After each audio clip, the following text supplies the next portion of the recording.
सा सवाल है, क्या श्रद्धा की जान बच सकती थी? तो शायद जिंदा होती श्रद्धा, बच सकती थी श्रद्धा की जान।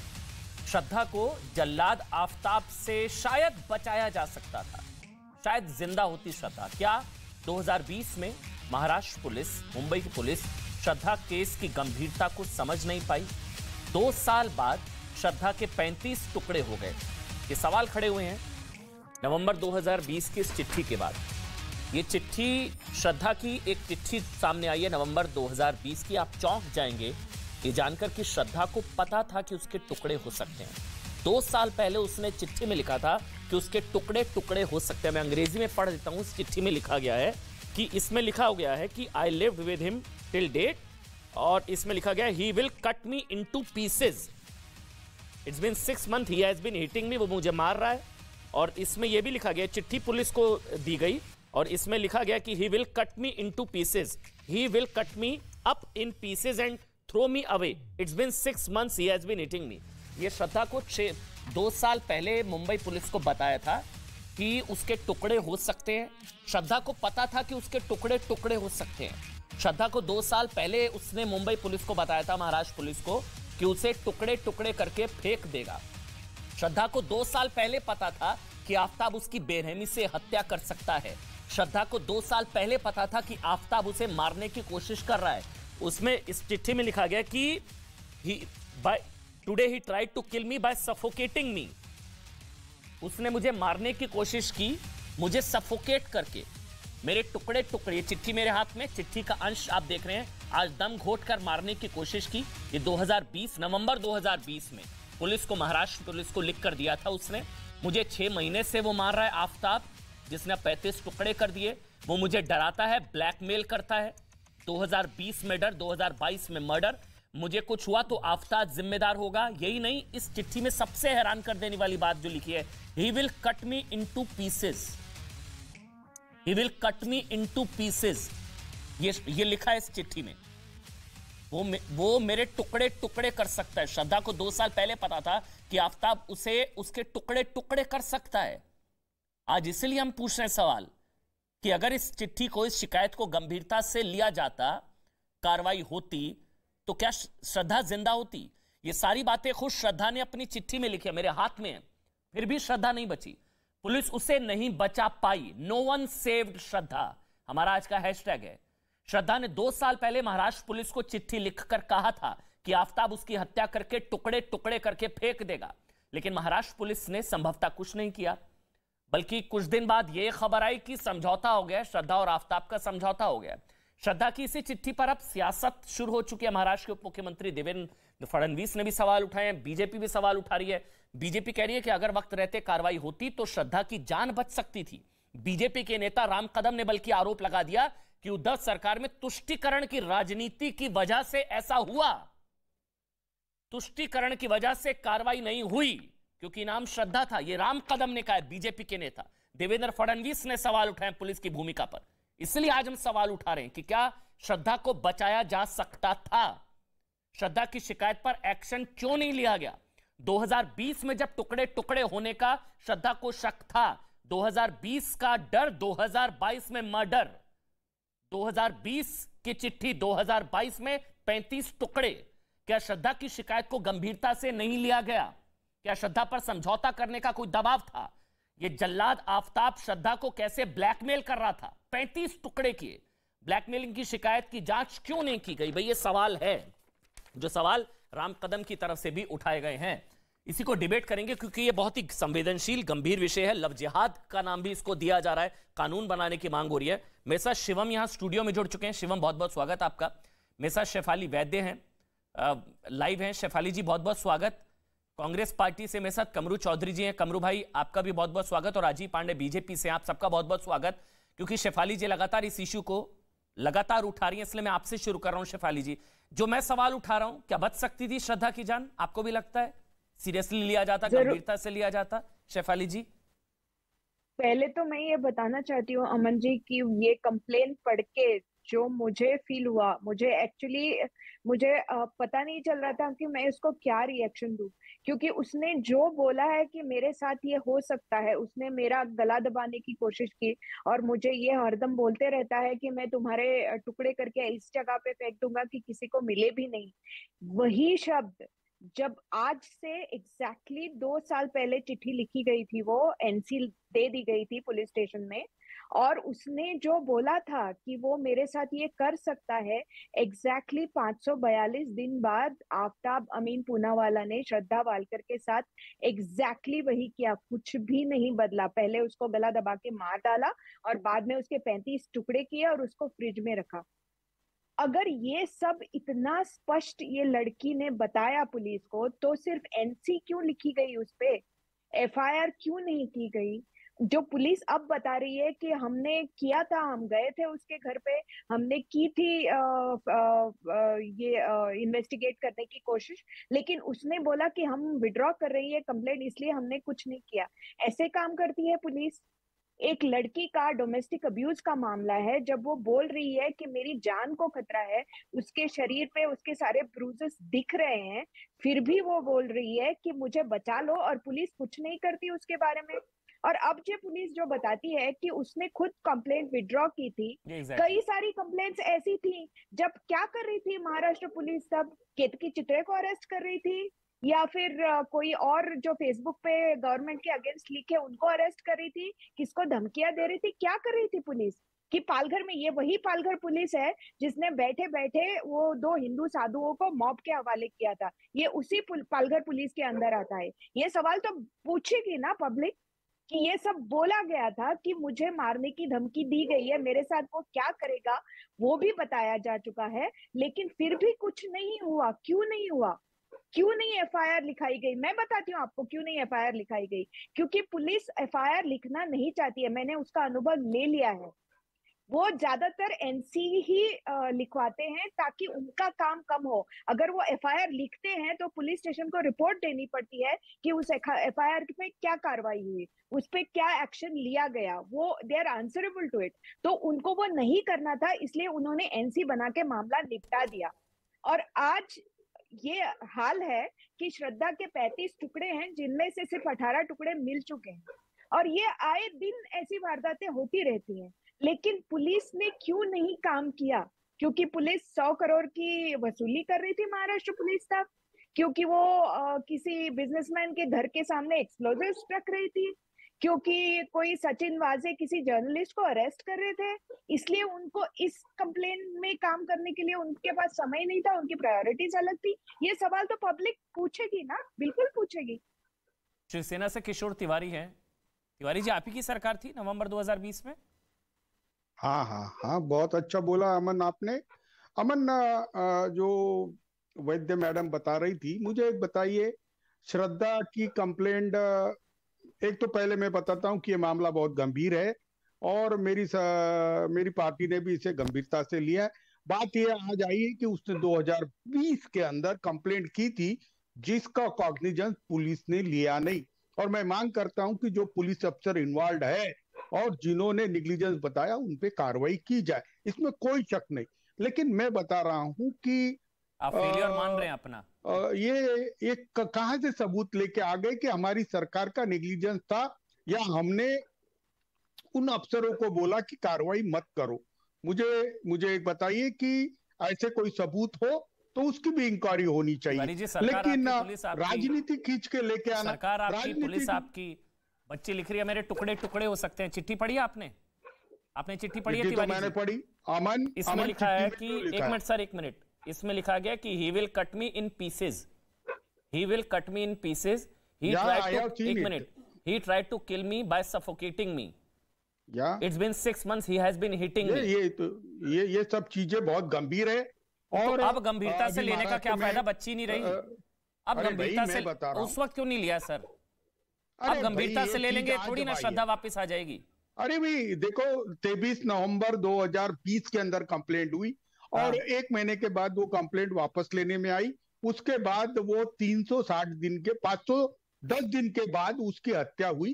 तो आप इसका कनेक्शन जोड़ते और इसमें सरकार की राजनीति लेके आते हो। हमारा फेल्यूर लेके आते हो। अरे फेल्यूर तो अब इनका है, जिन लोगों के राज्य में ये सब हुआ है। लेकिन मैं अभी एक जेंटलमैन प्रॉमिस देता हूं कि इस प्रकार की हरकतें ना हो, इसलिए सरकार कोई भी कदम उठाए उसमें सरकार के साथ हमारी पार्टी रहेगी। अच्छा, राजीव जी है बीजेपी से, करने की राजीव जी है बीजेपी से। नहीं ना, राजनीति कौन सर, ये तो फैक्ट है ना सर, इसमें क्या पॉलिटिक्स है? तो आपने भी बोला लापरवाही हुई, ये तो आपने खुद माना कि यहाँ लापरवाही हुई, लापरवाही तो आपने माना ना, आपने खुद माना, तो आप भी पॉलिटिक्स कर रहे हैं क्या? अब राजीव जी बता देंगे, राजीव पांडे बीजेपी से सर, जो एलिगेशन है वो सुन लेते हैं एक बार, है क्या? शेफाली वैद्य की ये बात से सहमत हूँ कि मैटर बहुत सारे पुलिस एजेंसी करने के पीछे रहते हैं। तो सर वही ना, आप लोग वही तो वो बता रही है, आप लोग नवंबर 2020 में कहां बिजी थे, उन्होंने वो याद दिलाया बस। आप कहां बिजी थे? वसूली गेट चल रहा था, 100 करोड़ की वसूली चल रहा था, पत्रकार की गिरफ्तारी होती, केतकी चिताले उन सबको अंदर की, वहां बिजी थे ना आप लोग शायद, वो याद दिला रही है बस, वो याद दिला रही है कहां बिजी थे आप लोग, तो याद ध्यान नहीं गया होगा। अमन क्रिएटिविटी कोई चीज होती है, मुझे बताइए, जिस अफसर का वो जोड़ रही है, वो अफसर क्या उस पुलिस स्टेशन में थे? कुछ तो भी बोलना, और किसका भी संबंध किससे जोड़ना। तो सर किससे पूछे फिर, कहां जाए, किससे पूछे? तिवारी जी, आपकी पुलिस आपकी सरकार, किससे पूछे?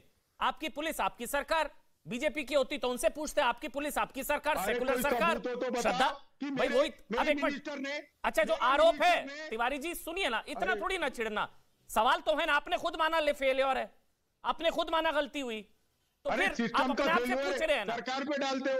अरे तो फिर पुलिस किसकी है? अरे पुलिस किसकी? आपकी पुलिस आपकी सरकार, बीजेपी से पूछेंगे क्या भाई? आपकी पुलिस आपकी सरकार, आपकी पुलिस, सवाल बीजेपी से थोड़ी ना होगा तिवारी जी। अरे भाई अभी भी वही हाल है, अरे अभी भी वसूली चल रही है, कोई तो कुछ अच्छा पहले चल रही थी, अभी भी चल रही है, मतलब पहले चल रही थी, आप ये मान रहे हैं? अभी चल रही है मतलब वो मान रहे हैं, आप मान रहे हैं कि पहले चल रही थी, अभी भी चल रही है? आप इतने ईमानदार आदमी है ना तिवारी जी, आपकी ईमानदारी का हर कोई कायल है। आप मान रहे हैं कि हाँ पहले तो वसूली चल रही थी, अब भी चल रही है। शानदार भाई, शानदार है। उसी वसूली में बिजी थे शायद सर आप लोग। राजीव पांडे बीजेपी से लगाते, हम पे तो आरोप लगाते, आपने अपने ऊपर खुद आरोप लगाया। अब राजीव पांडे बोलेंगे, राजीव पांडे बीजेपी से। राजीव पांडे जी मुझे समझाइए, तुष्टीकरण कहां से आ गया इस पूरी डिबेट में? तुष्टीकरण कहां से आ गया? राजीव पांडे कहां से आया? राजीव पांडे, अमन जी मेरी बात सुनिए, अमन जी जिस प्रकार से भारतीय जनता पार्टी और शिवसेना चुनाव जीत करके, तिवारी जी चुप रहिए प्लीज, आप सीनियर आदमी हैं, आपके बारे में मैं कुछ बोलना नहीं चाहता, आप मेरे सीनियर हैं, मित्र हैं, मेरी बात सुनिए तिवारी जी। देखिए अमन जी, बात दो है, जब ये सरकार में जिस प्रकार से ये कूद करके चले गए, आइडियोलॉजिकली डिच करके पीठ में छुरा भोग करके चले गए, उसके बाद ये दो पैर पे ऐसे खड़े थे, जिनकी जो सरकार इनकी चल रही थी वो ऐसे दो पैर पे थे, एक पैर से चल रहा था असलम शेख मुंबई चला रहा था, दूसरा नवाब मलिक चला रहा था।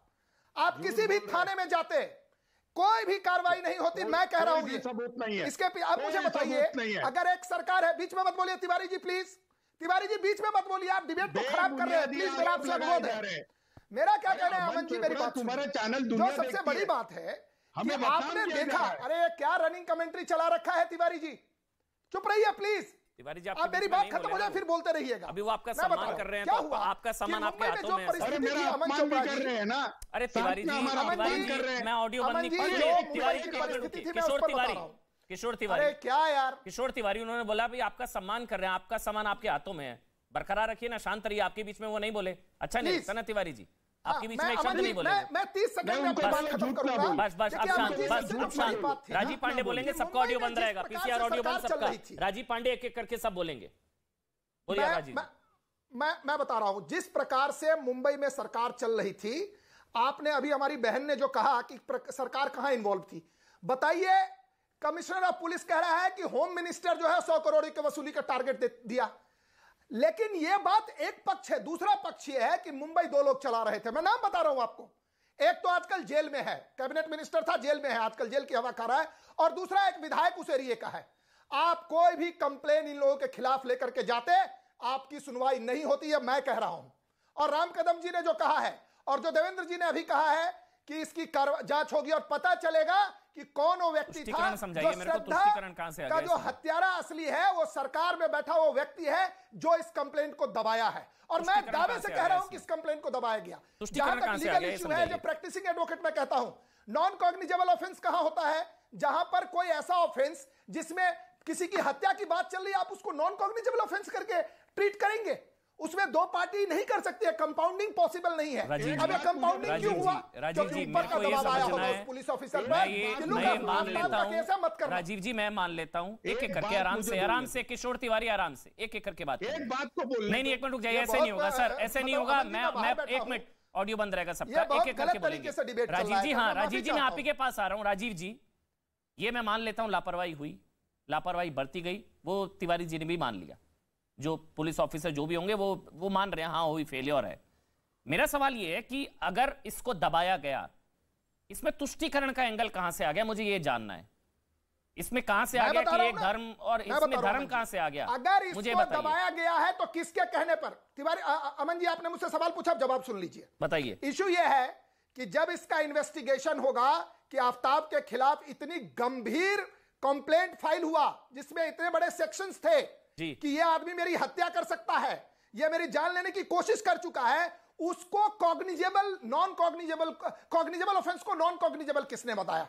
मैं आपको दावे से कह रहा हूं सवाल का जवाब तो पुलिस ऑफिसर नहीं कर सकता है। पुलिस ऑफिसर ने ऊपर से गाइडेंस लिया होगा, उसमें उस समय का कॉल डिटेल रिकॉर्ड निकालना पड़ेगा कि किस व्यक्ति ने जाकर के उस ऑफिसर को कहा कि तुम इसको एनसी के रूप में कन्वर्ट करो। मैं आपको, और इसीलिए देवेंद्र जी ने कहा है कि हम इसकी जांच करेंगे और जांच के बाद जो व्यक्ति इसके लिए जिम्मेवार है राजीव जी, अभी आपने मेरे सवाल का जवाब और जहां तक आपने तुष्टीकरण की बात की, आपने मेरा पहला लाइन नहीं सुना।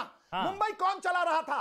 मुंबई तिवारी जी की पार्टी नहीं चला रही थी, मुंबई चला रहे थे दो लोग। और ये आप मुंबई के किसी भी व्यक्ति से पूछ सकते हैं कि उद्धव सरकार में मुंबई को चलाने वाले दो नेता कौन थे, और ये वो दोनों नेताओं के साथ ये कड़ी जुड़ेगी, ये मैं कह रहा हूं। कौन थे?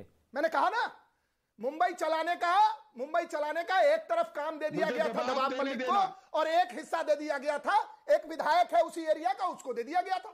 तो ये आफ्ताब नाम था, इसलिए जो है सॉफ्ट रहा, आप ये कह रहे हैं, इसलिए तुष्टीकरण हुआ? नहीं, मैं आपको कह रहा हूं, आफ्ताब हो या इमरान हो, आप कह रहे हैं आफ्ताब को मजहबी डिस्काउंट मिला है क्या? आपकी कोई भी सर, इशारों में मत बात करिए भाई, आरोप लगा रहे हैं तो खुलकर बताइए ना क्या है, मुझे नहीं समझ आता भाई, मेरा दर्शक उसको नहीं समझ में आएगा ना। इशारों में मत बात करिए। क्या आफ्ताब को मजहबी डिस्काउंट मिला? इमरान होता, नदीम होता, वो कोई भी होता, उसके खिलाफ कार्रवाई नहीं होती, उसको पुलिस को कहा जाता कि इसको गोल करो। अच्छा चलिए, बोलिए तिवारी जी, आप बताइए। कह रहे हैं आफ्ताब, ये नाम की वजह से उसको मजहबी डिस्काउंट दिया तब की सरकार ने, कथित सेक्युलर सरकार ने, ये आरोप है। नहीं देखो, मैं देखिए बहुत गंभीर आरोप कर लगा रहे हैं राजू पांडे।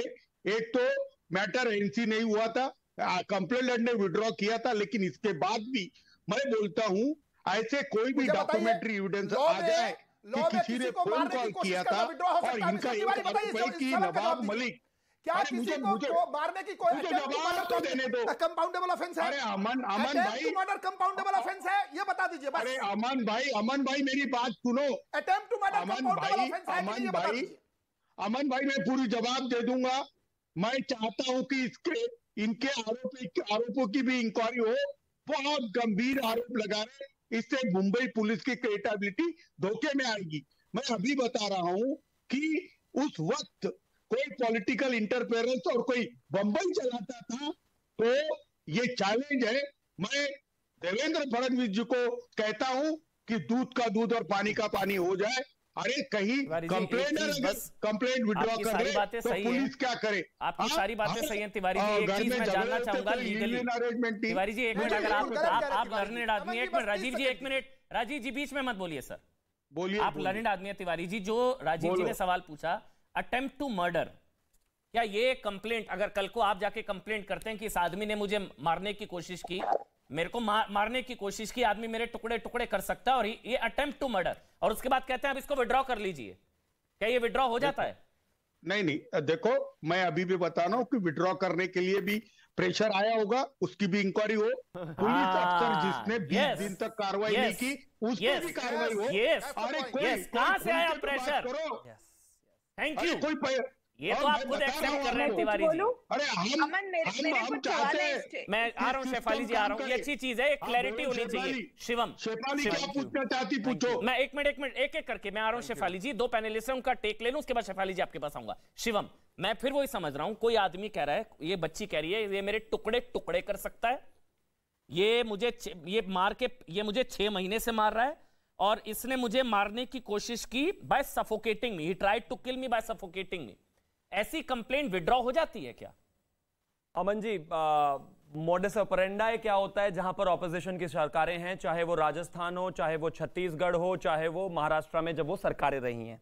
अब मैं आपको एग्जाम्पल के तौर पर एक केस में लेकर चलता हूं। नुपुर शर्मा के समर्थन में कन्हैया लाल ने, जब उसके बच्चे ने जब कुछ पोस्ट कर दिया था, तो उसके बाद उस बेचारे ने भी ऐसे ही कंप्लेंट कराई थी, लेकिन जबरदस्ती करके मिलजुल के क्या किया, क्योंकि उस कंप्लेंट में मुस्लिम्स थे तो उनका फैसला करा दिया था, सो कॉल्ड कथित फैसला करा दिया था, और उसके बाद उस आदमी कॉम्प्रोमाइज करा दिया। हाँ, कॉम्प्रोमाइज करा दिया गया था, फिर उसका गला काट दिया गया।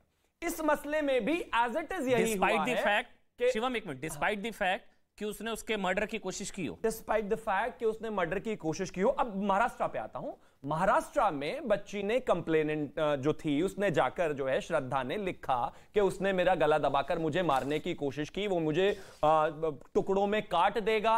उसके बाद किशोर तिवारी जी की सरकार के ऊपर किसी का प्रेशर आया होगा, जैसा राजस्थान में आया होगा, जैसा मुस्लिम के ऊपर अगर कंप्लेंट होती है तो ऐसे जो विपक्ष के ऑपोजिशन के जो राज्य हैं उन पर किस तरीके का प्रेशर होता है। पुलिस को क्या पहले से ही ऐसा इंस्ट्रक्शंस होता है कि जहां पर इस तरह का मामला होगा आपको तुष्टिकरण करना है और चीजों को या तो रिजॉल्व कराइए या फिर प्रेशर करके कंप्लेनेंट की कंप्लेंट वापस कराइए। यहां पर कंप्लेंट वापस हो गई। अब तिवारी जी शुद्ध भाषा में बात करते हैं, आप मेरे बहुत बड़े सम्मानित हैं, मैं आपका गला पकड़ के गला दबा दूं और उसके बाद आप कंप्लेंट कर दो, फिर वहां पर आप वो वापस ले लो, तो मतलब मैंने वो वापस आपने किस बेसिस पे लिया?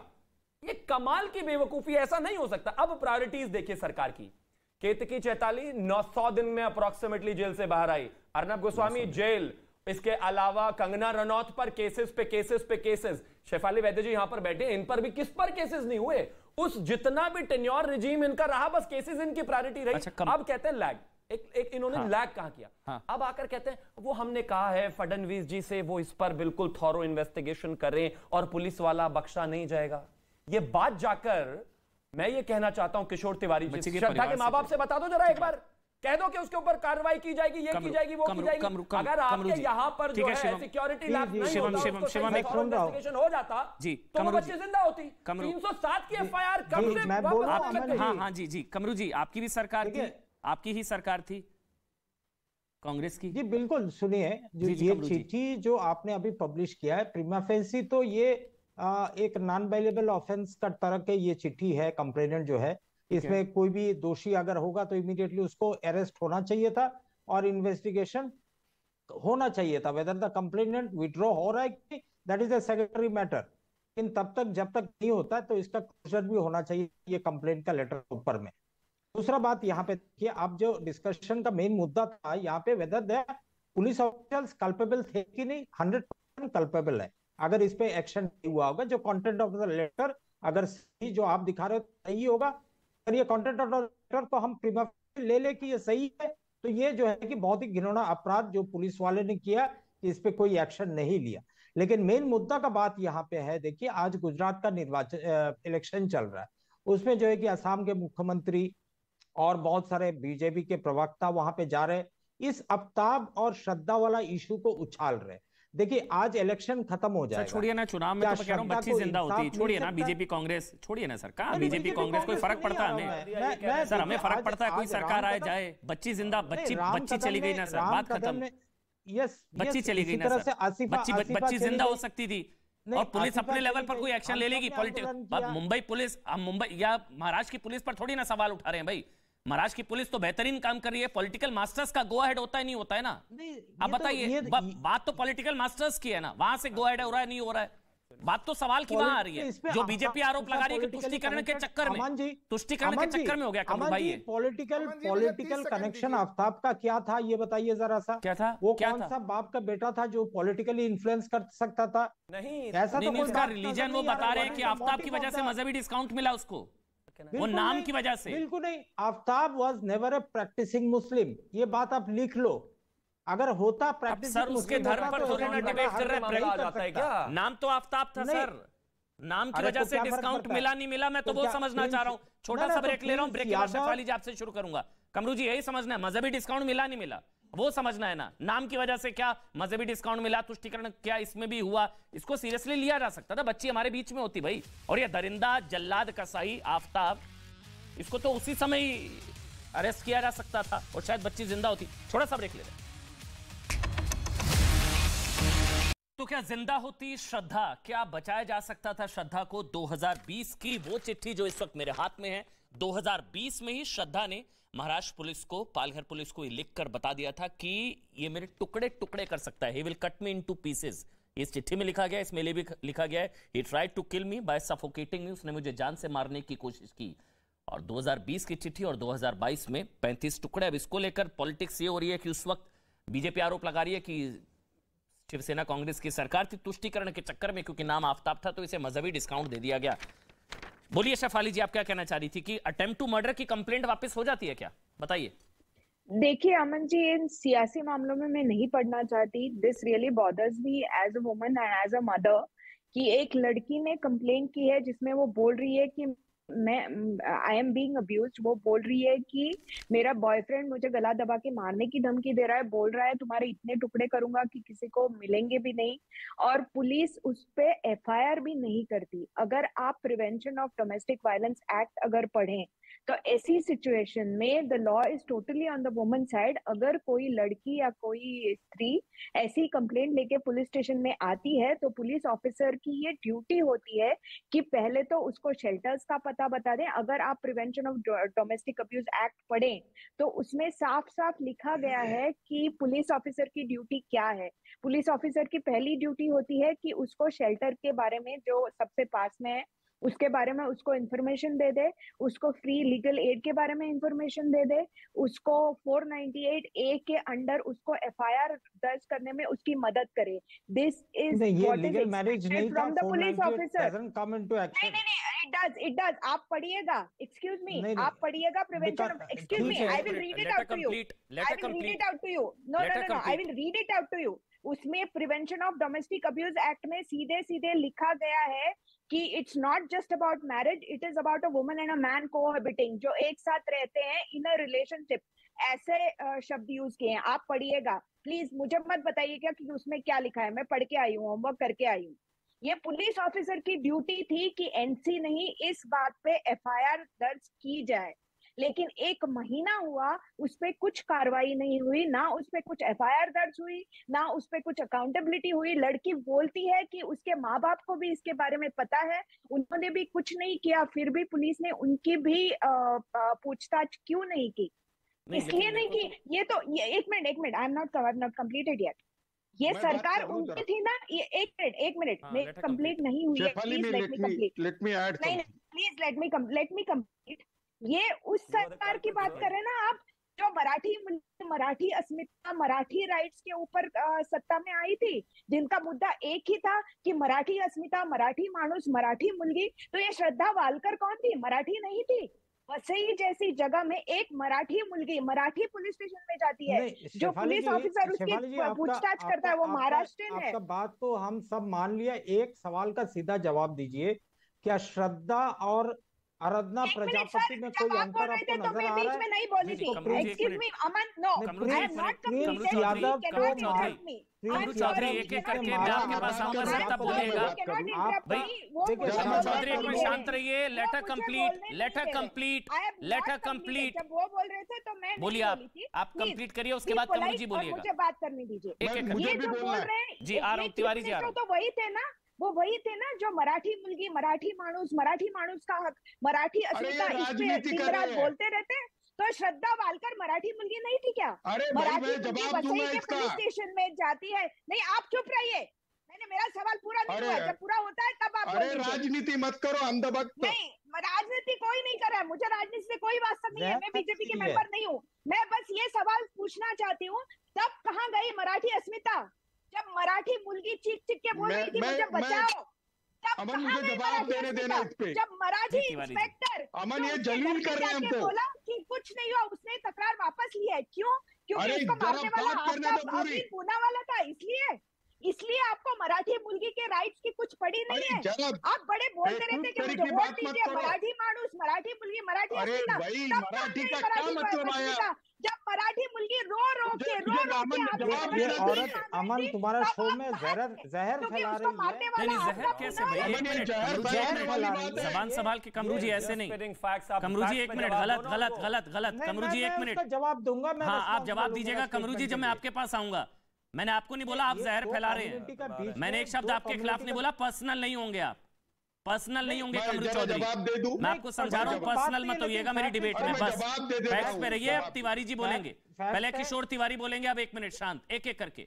कमरू चौधरी मैं आपका नाम लूंगा, उनके बाद आप बोलिएगा, पूरा टाइम दूंगा, आपके बीच में कोई नहीं बोलेगा। रिक्वेस्ट कर रहा हूँ अपनी टर्न पर बोले। बोलिए तिवारी जी, आपको इज्जत की पड़ी है, बच्ची की जान चली गई, बोलिए अब आप।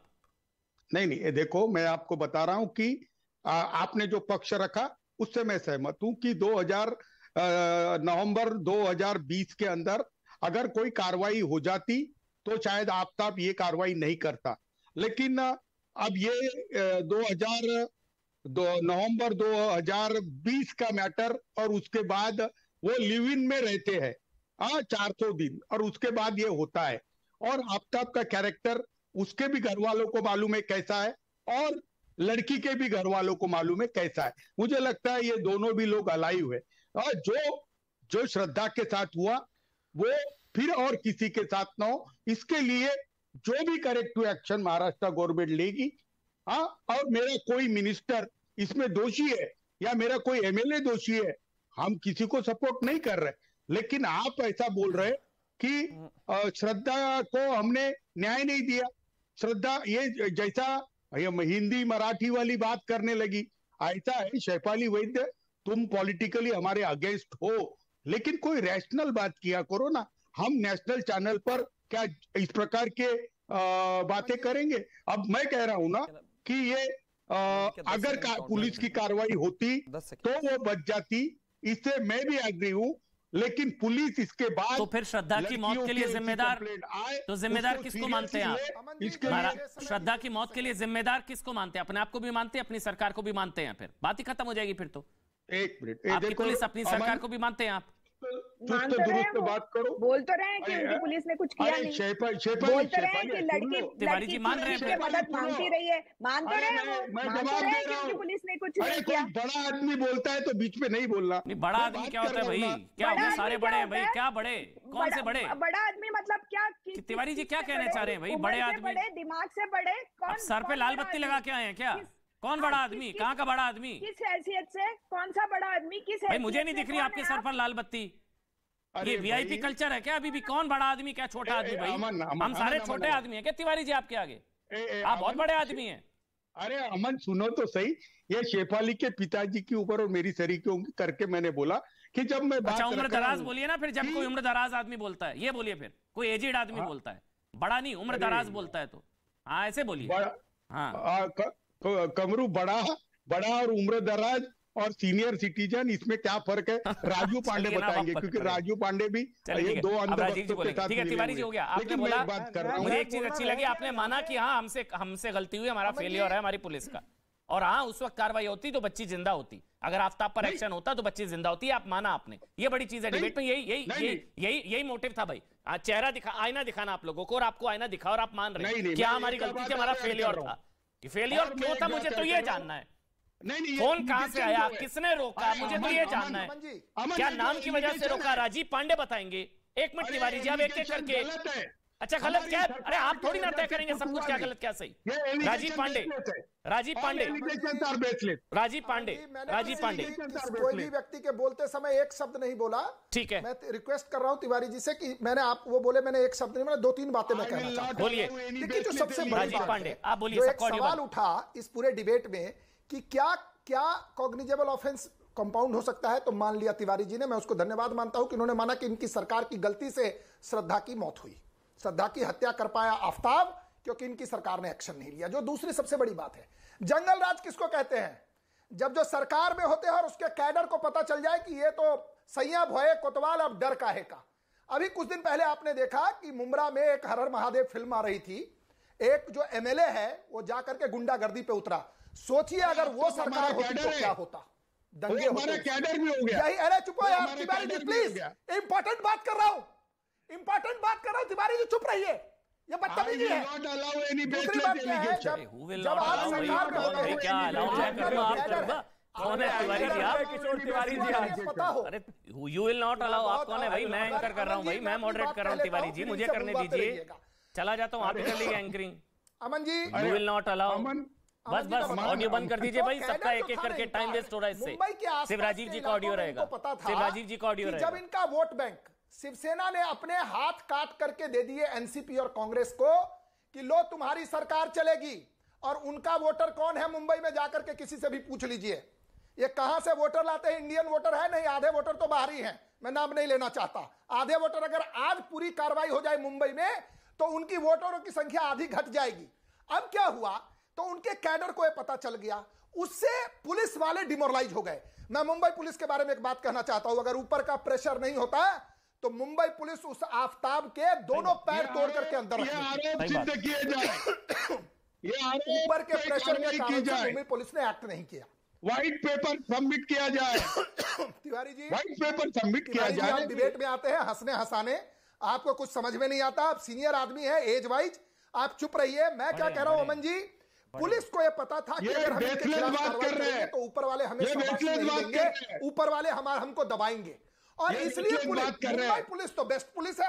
आप मुंबई पुलिस को बता दीजिए, एक भी गुंडा मवाली क्रिमिनल आतंकवादी मुंबई में घूम नहीं सकता। देखिए सरकार बदलते ही कैसे सिवाय बदल गया, आप मुंबई में सरकार बदली और ये गुंडा मवाली रोड के से साइड में चले गए। कोई ग्रुप नहीं है उद्धव ठाकरे जी को और हमारे जो तिवारी जी है उनको पहले माफी मांगना चाहिए कि बहुत गलती हो गई, हम चले गए थे ऐसे लोगों के साथ जो मुंबई को किनके हाथ में दे दिया, मुंबई जिनके हाथ में दिया उसके कारण से पुलिस का मनोबल गिर गया। ये मुंबई पुलिस है जिसने 1993 ब्लास्ट को क्रैक कर दिया। किशोर तिवारी अभी तो आप नहीं बोल रहे ना, हर एक के बीच में बोलते हैं किशोर तिवारी। ये मैं नहीं कह रहा हूं। श्रद्धा के परिवार वालों को क्या कहेंगे? आप तो मान रहे हैं ना हमसे गलती हुई, आप मान रहे हैं ना तिवारी जी हमसे गलती हुई, हमारी पुलिस ने एक्शन नहीं लिया, मुझे बताइए। आप मान रहे हैं ना हमारी पुलिस ने एक्शन नहीं लिया, तो सवाल तो पूछेंगे ना भाई।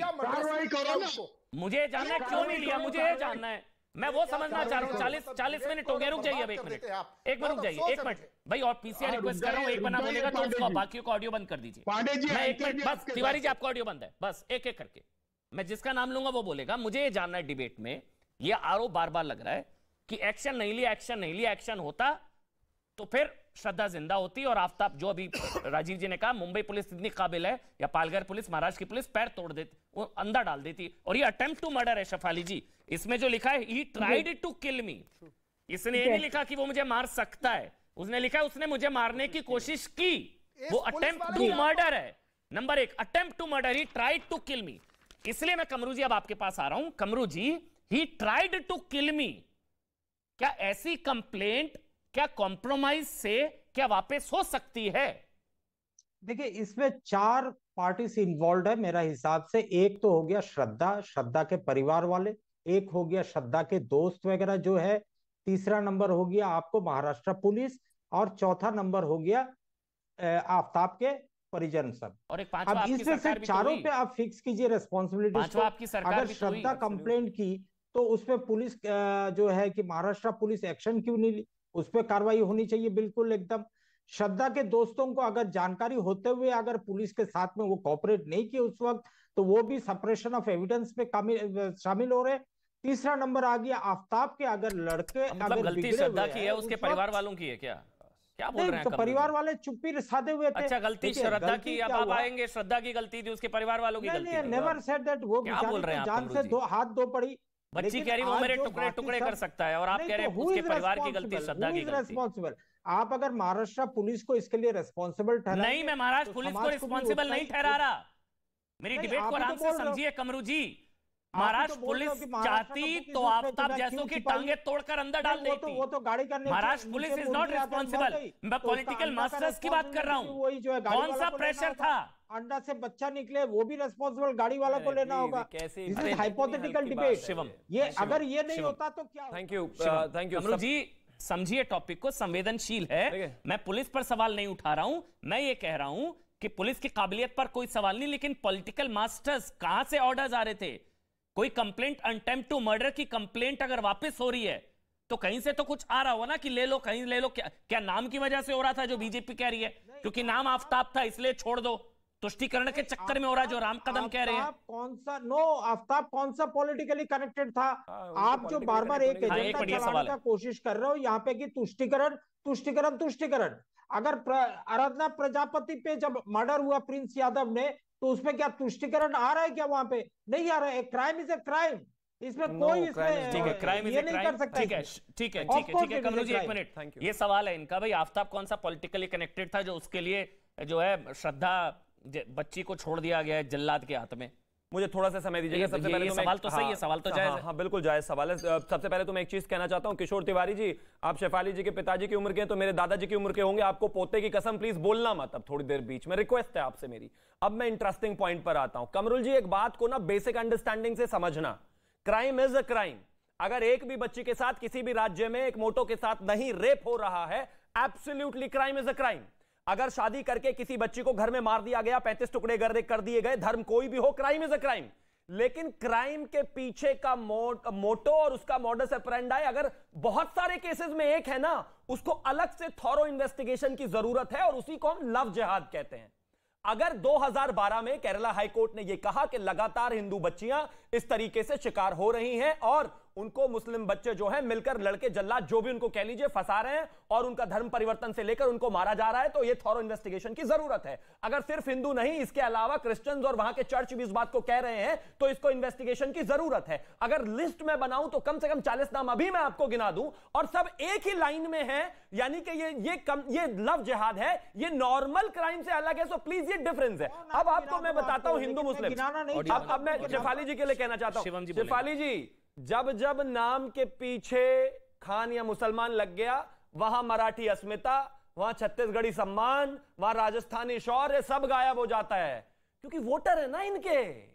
बस उसका आफ्ताब होना काफी है इस बात के लिए कि भाई सुनो, इसको प्रेशर करना है। और अब सुनिए किशोर तिवारी जी, 307 यानी कि 307 की एफआईआर दो कंडीशंस में होती है, या तो म्यूचुअली अग्रीमेंट हो जाए कि हम अपना वापस लेते हैं, फैसला हो गया, या फिर पुलिस में उसने कहा कि भाई प्रेशर करके वापस ले लिया। वो जो फैसला होता है ना, वो भी प्रेशर से ही होता है और ये कोई पॉलिटिकल आदमी कर सकता है। 307 की एफआईआर में पुलिस किसी की नहीं सुनती। और अब अंत में आता हूं, इन्होंने कहा हमारा कोई मंत्री अगर है तो उसको भी जेल डालो। सर, विपक्ष का तो मतलब एजेंडा ये रह गया, एक डाला हुआ है हमने विपक्ष का नमूना जेल में, वो वहां पर भी मसाजे करा रहा है। अब कह रहे हैं आपका भी डाल दे। आपका डालने से श्रद्धा वापस नहीं आएगी और आपके ये कह देने से कि ये गलत हो गया, ऐसे हो गया, वैसे हो गया, नहीं।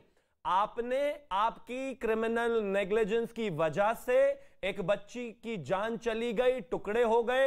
अब आप गलती माने ना माने कोई फर्क नहीं पड़ता। और अंत में नेता का तो सिर्फ एक फोन लगता है ना सर। इस कॉन्स्टिट्यूशन में इतना ब्यूटीफुली चीजों को करा गया है, पुलिस पे अगर एक्शन ले भी लेंगे तो क्या, वो जो पॉलिटिकल बॉस ने पीछे से फोन किया होगा उसका तो कोई रिकॉर्ड ही नहीं है। अब क्या पता किशोर तिवारी जी नहीं किया हो या अपने आप को डिफेंड करने आज खुद ही आ गए। क्यों तिवारी जी, आपने तो नहीं किया था कहीं?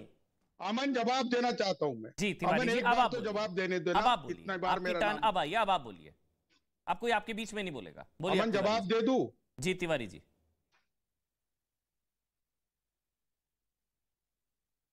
हाँ हाँ किशोर तिवारी बोलिए। किशोर तिवारी, आप ही से बात कर रहा हूं, बोलिए बोलिए। बोलिए दादाजी, बोलिए बोलिए किशोर तिवारी, आवाज आ रही है आपको तो बोलिए, बोलिए किशोर तिवारी। हाँ, मैं बात करना चाहता हूं कि जो शिवम त्यागी ने लार्जर इशू उठाया है, जिसमें केरला हाईकोर्ट का भी उन्होंने मेंशन किया है, तो मेरी पार्टी इस इशू में उनके साथ है। अगर सेम मैटर सेम तरीके से भारत भर में रिपीट हो रहे हैं तो इस पर तो लार्जर कंसेंसस लाकर इसको कंट्रोल करना चाहिए।